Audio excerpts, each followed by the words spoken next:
హల్లెలూయా. దేవుని నామమునకు మహిమ కలుగును గాక. దేవుని యొక్క వాక్యంలో మరొక మాట మనం నేర్చుకుందాం. ప్రతిరోజు ఈ రోజు ఉదయాన్నే ఈ వాక్యం మీరు వింటున్నారు కాబట్టి ఆ వాక్యమును దినమంతా కూడా నెమర వేసుకోండి, జ్ఞాపకం ఉంచుకోండి. రోజుకు ఒక వాక్యంతో దేవుడు మనతో మాట్లాడుతున్నాడు కాబట్టి ప్రతిరోజు ఒక వాక్యం అంటే ఎన్ని వాక్యాలు మనం నేర్చేసుకోవచ్చు, ఎంత జ్ఞానం దేవుడి దగ్గర నుంచి మనం సంపాదించుకోవచ్చు. కాబట్టి విని వదిలేవారుగా కాకుండా మరలా విని అది జ్ఞాపకం ఉంచుకొని మాట్లాడుతూ జ్ఞాపకం చేసుకునే వారుగా మనం ఉండాలి. రైట్. ఇక్కడ ప్రభు ఒక వాక్యంతో మాట్లాడుతున్నాం చూడండి. నహూము గ్రంథము 1వ అధ్యాయము 7వ వచనం. యెహోవా ఉత్తముడు, శ్రమ దినమందు ఆయన ఆశ్రయ దుర్గము, తన యందు నమ్మిక ఉంచు వారిని ఆయన ఎరుగును. నంబర్ 1, యెహోవా ఉత్తముడు, శ్రమ దినమందు ఆయన ఆశ్రయ దుర్గము. శ్రమ దినమందు ఆయన ఆశ్రయ దుర్గం. ఈరోజు మన దగ్గర అన్నీ ఉన్నప్పుడు అందరూ ఉంటూ ఉంటారు. చిన్న శ్రమలు వచ్చినప్పుడు కొద్దిగా దూరం అవుతూ ఉంటారు, కొంచెం దూరం అవుతూ ఉంటారు. తప్పుపోయిన కుమారుడు మనకు తెలుసు కదా. ఒక ధనవంతుడి ఇంట్లో ఒక కుమారుడు, మంచి యజమాని, తన కుమారుడు తన ఆస్తి బాగా అడిగి దూర ప్రాంతాలకు వెళ్ళిపోతాడు. తన ఆస్తి అంతా అమ్మేసుకొని వ్యసనాలకి ఖర్చు పెట్టేసి బికారైపోతాడు. అయినా సరే తన బుద్ధి వచ్చినప్పుడు మళ్ళా తన గృహము జ్ఞాపకం వచ్చి వెనక్కి తిరిగి వస్తాడు. తండ్రి యాక్సెప్ట్ చేస్తాడు. ఇక్కడ కూడా అదే ప్రభు, మన ప్రభు ఆయన శ్రమ దినమందు ఆయన ఆశ్రయ దుర్గం. శ్రమలో ఉన్నారా, ఇబ్బందులు ఉన్నారా, ఆయనే ఆశ్రయ దుర్గం. ఆశ్రయము ఒక దుర్గము.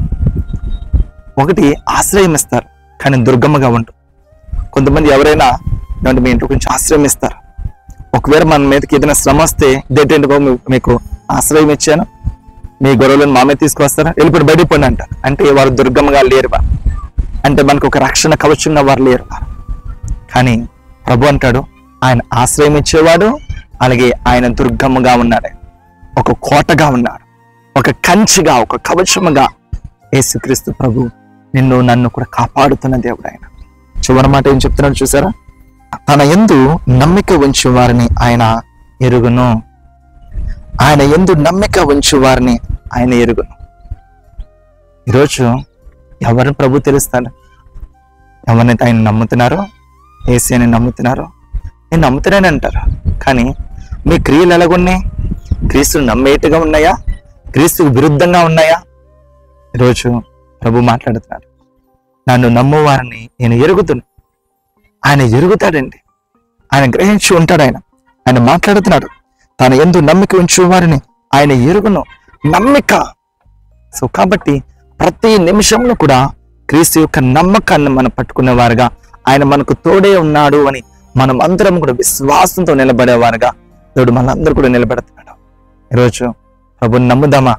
ఆయన మీతో పాటు ఉన్నాడని నమ్మండి. మీ శ్రమలో ఉన్నాడని నమ్మండి, మీ ఇరుకులో ఉన్నారని నమ్మండి. చుట్టూ మనుషులు అవమానిస్తున్నారా, ఆ అవమానంలో కూడా ప్రభు ఉన్నారని నమ్మండి. ఎస్, ఏ స్థితిలో ఉన్నా, లేమిలో ఉన్నా, ఆ లేమిలో కూడా ప్రభు ఉన్నాడు. ఎడారిలో ఉన్నా అక్కడ కూడా ఆయన ఉన్నాడు. ఎగ్జామ్ ఫెయిల్ అయ్యావా, ప్రభు అక్కడ కూడా ఉన్నాడు. తప్పు తెలుసుకో.